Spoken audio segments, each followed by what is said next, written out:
Spam മെസ്സേജുകൾക്കും മറ്റ് തെറ്റായ കാര്യങ്ങൾക്കും വേണ്ടി വാട്സ്ആപ്പ് ദുരുപയോഗം ചെയ്യുന്നതായി കണ്ടെത്തിയാൽ വിലക്കുന്നതിനായി പുതിയ ഫീച്ചർ അവതരിപ്പിച്ചിരിക്കുകയാണ് മെറ്റ. നിങ്ങൾ മറ്റുള്ളവർക്ക് ശല്യമാകുന്ന വിധത്തിൽ സ്ഥിരമായി എന്തെങ്കിലും പ്രൊമോഷണൽ ഉള്ളടക്കമോ മറ്റ് സന്ദേശങ്ങളോ അയക്കുന്ന ആളാണെങ്കിൽ നിങ്ങൾക്കും ഇത്തരം നിയന്ത്രണങ്ങൾ വന്നേക്കാം. വാട്സ്ആപ്പ് ബീറ്റയുടെ ഏറ്റവും പുതിയ ആൻഡ്രോയിഡ് പതിപ്പിലാണ് പുതിയ ഫീച്ചർ കണ്ടെത്തിയിരിക്കുന്നത്. ആപ്പിനുള്ളിലെ ചില ലംഘനങ്ങൾക്കുള്ള പിഴയായി ഈ നിയന്ത്രണം ഒരു നിശ്ചിത സമയത്തേക്ക് നിലനിൽക്കും.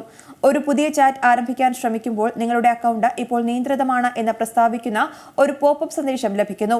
വാട്സ്ആപ്പ് ഈ പ്രവർത്തനങ്ങൾ എങ്ങനെ കണ്ടെത്തുന്നു എന്നതിനെക്കുറിച്ചും വിശദമായി പരിശോധിക്കുന്നുണ്ട്. സ്പാം പോലുള്ള പെരുമാറ്റം, ഓട്ടോമേറ്റഡ് ബൾക്ക് മെസ്സേജിംഗ് അല്ലെങ്കിൽ അവരുടെ സേവന നിബന്ധനകൾ ലംഘിക്കുന്ന മറ്റ് പ്രവർത്തനങ്ങൾ എന്നിവ കണ്ടെത്തുന്നതിന് ആപ്പ് ഓട്ടോമാറ്റിക് ടൂളാണ് ഉപയോഗിക്കുന്നത്. അതേസമയം ഈ സംവിധാനം നിങ്ങളുടെ സന്ദേശങ്ങൾ വായിക്കില്ലെന്ന് വാട്സ്ആപ്പ് ഉറപ്പു നൽകുന്നുണ്ട്.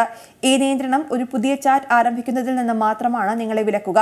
നിയന്ത്രണത്തിന് മുൻപ് നിങ്ങൾ ഇടപഴകിയ ചാറ്റുകളിലും ഗ്രൂപ്പുകളിലും പഴയതുപോലെ തന്നെ മറുപടി നൽകുന്നത് തുടരാകുന്നതാണ്. ഫീച്ചർ ഇപ്പോഴും വികസിപ്പിച്ചുകൊണ്ടിരിക്കുകയാണെന്നാണ് കമ്പനി പറയുന്നത്. ഏറ്റവും പുതിയ വാർത്തകളും വിശേഷങ്ങളും വിരൽ തുമ്പിലറിയാൻ സീ മലയാളം ന്യൂസ് എല്ലാ ഡിജിറ്റൽ പ്ലാറ്റ്ഫോമുകളിലും ലഭ്യം.